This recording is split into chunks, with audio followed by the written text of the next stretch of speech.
bitəcək. Nə qədər dünya malın olsa da bir gün mütləq bir yerdə bitəcək insan. Qürrələnmə.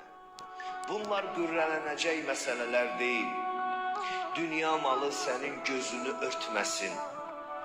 Dünyada qazandığın vəzifələr, ucaldığın dünyavi vəzifələr ahirəti sənə unutturmasın.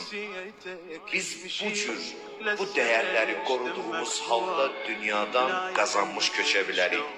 Və dəyərlər içərisində ən böyük dəyər isə Allaha ibadət və itaət zamanıdır. Onun mərifəti yönümündə doğru xətt üzrə addımlamaqdır və bu doğru xətt məsumluqdur. Allah bizi dünya və axirət məsum xəttindən ayrı bir xətlərə, ayrı bir yollara, ayrı bir istiqamətlərə yönəltməsin inşallah.